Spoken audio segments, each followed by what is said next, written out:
So I'm going to do a quick run through of the Chapter 5A test review.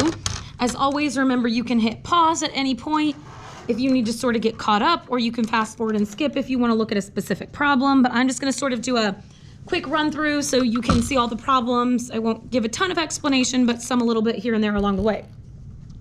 So number 1 and 2, we are finding slope. We should be using our slope formula, y2 minus y1 over x2 minus x1. So in this case, 0 minus 8 over 7 minus 5.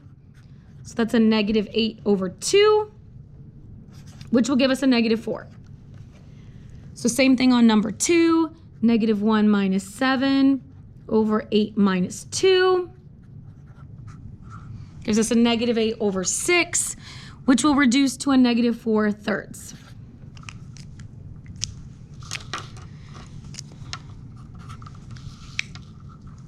Okay, 3 through 6, we're looking at this graph over here on the right. So line A is this line right here.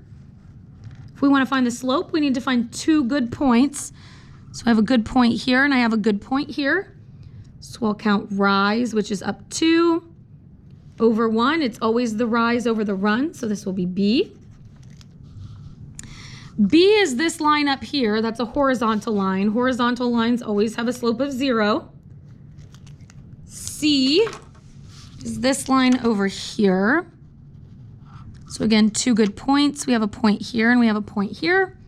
So up 1 over 2. So we'd pick a slope of 1/2, which is C. Line D is our line right here. So let's see, I have a good point here. And I also have a good point here. So up 2. Left 3, right? If we're going left, it's a negative. So we'll get a negative, so 2 over negative 3, or negative 2/3, which will be A. These other pages out of the way here. Number 7, x and y intercepts. So this is where we're plugging in 0 and then we're solving. Again, anytime we plug in 0, it sort of makes it go away and then we're just left with a one-step equation. So for my x-intercept, right, if I'm plugging in a 0 here for y, I'm left with negative 3x equals 18. So my x-intercept is negative 6. If I plug in 0 for my x to find my y, I'll get 6y equals 18. So I want y equals 3 and x equals negative 6, which is A. B, I'm going to do that same thing. Just make sure you're paying attention to which is your y and which is your x. So when we do negative 10 divided by 1/2, we'll get 20. And negative 10 divided by negative 5 will give us a positive 2. So we need a y that is 20. An x that is, negative 20. So B, right? Because this is a negative 10 divided by 1/2, which will be a negative 20. Number 9, slope and y-intercept. So our slope is our m, our y-intercept is our b. So we need an m of 4/3 and a b of negative 5. So that's B. C is in standard form. So if we want to find our slope and y-intercept, we need to solve this for y.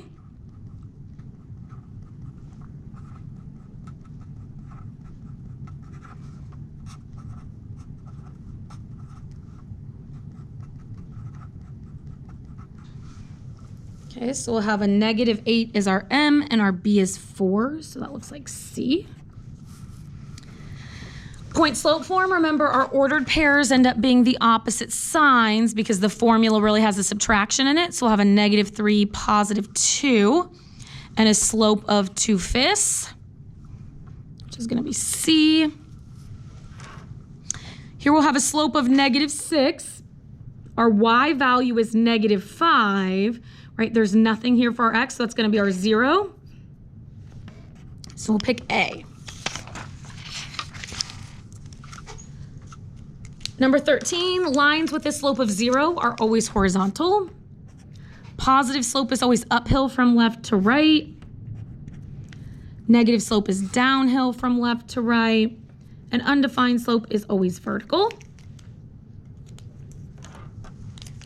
Standard form, the two things that we can find are an x-intercept and a y-intercept. Okay, then we're just finding our key pieces here. So y equals 3x plus 9, our m is 3, our b is 9. Don't include that x with it. 19, our m is negative 3 halves, our b is 8. X and y intercepts, again, that's where we're plugging in 0 and dividing, that sort of cover up and divide idea because 0 makes it go away. So our x is going to be negative 3, our y is going to be negative 4. 21, right, if we're knowing this, our x is going to be 2, our y is going to be negative 4. 22, our point is going to be 2, 7 with a slope of 3. 23, our point is going to be 2, negative 5 with a slope of negative 1.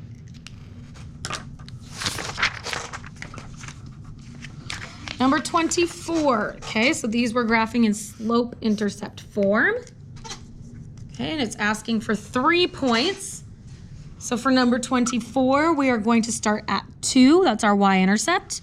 And we're going to go up 3 over 1.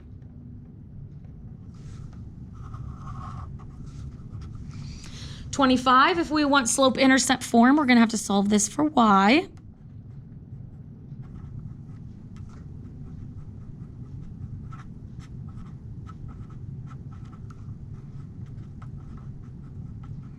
So we're going to start at 5. We're going to go down to right 1.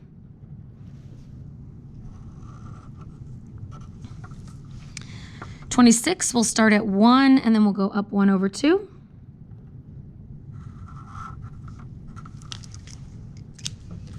(27) is asking for standard form, so we're finding our x and y intercepts. So our x-intercept here is going to equal 3. Our y-intercept is going to equal 6, right? That's that plugging in 0 and dividing. So on our x-axis, we're at 3. Y-axis, we're at 6. 28, our x-intercept is 4. Our y-intercept is 4. 29, our y-intercept is 5. Right? When we don't have an x, that means there's no x-intercept, so we can't cross the x-axis. So here.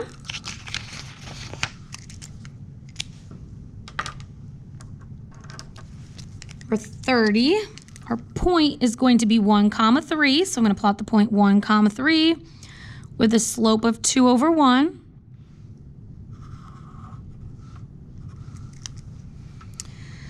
31, we have a point of 1, negative 1.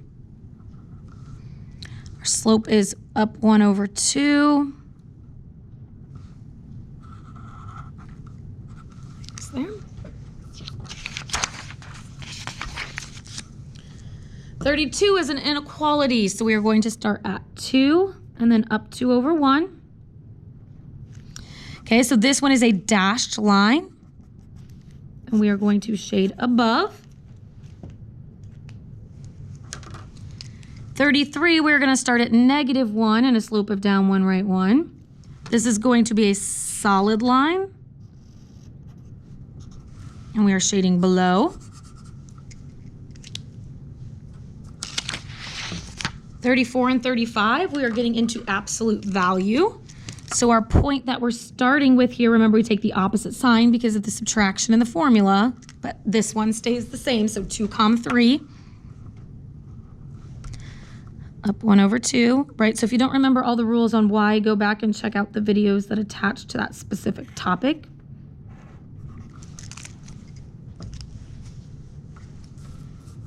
(35), we're going to start at negative 4, negative 2. With a slope of negative 1. All absolute value graphs make a V. 36, we should be talking about a couple things. So we should be talking about the fact that when we find slope, y's go on top. So we should be saying something about how that 17 and 2 need to be on the numerator. Okay, but if we're going to do 2 minus 17 and switch that on top, then we would have to subtract the same order for the x's. So one of these orders would need to be flip-flopped as well. So both of those things would need to be addressed.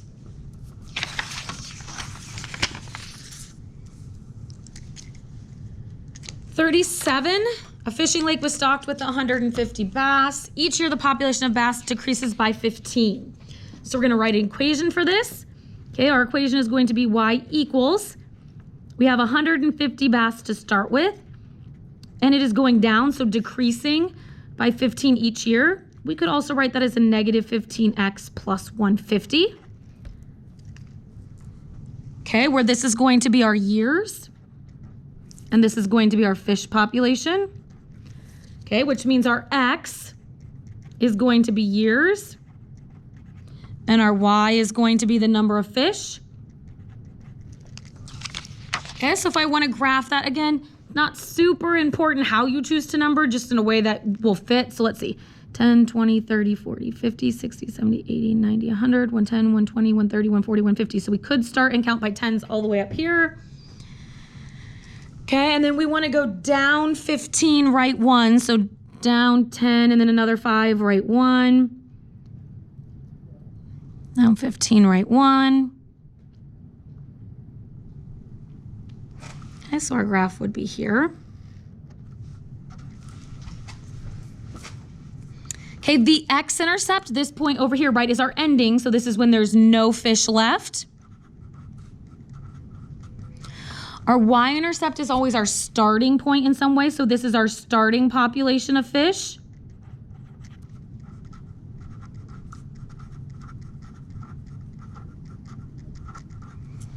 Okay, and then our slope is representing that rate of change, right? It's our negative 15, but it's the decrease in fish per year.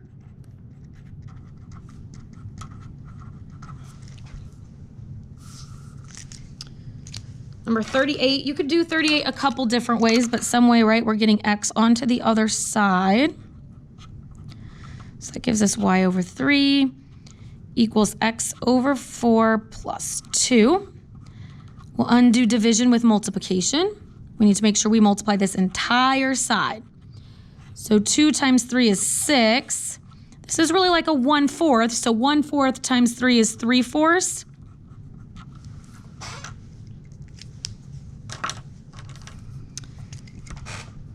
$39, we need to find f of negative 2, so I'm going to plug negative 2 in here, so we'll say 4 minus negative 2. So my f of negative 2 is going to equal 6. And I need to find g of 4, so I'll say 4 squared plus 2. Right, so my g of 4 is 18. And then finally, I need to consider this operation here in the middle, which is telling me to add them. So I'm going to take that 18 plus 6, which will give me a 24.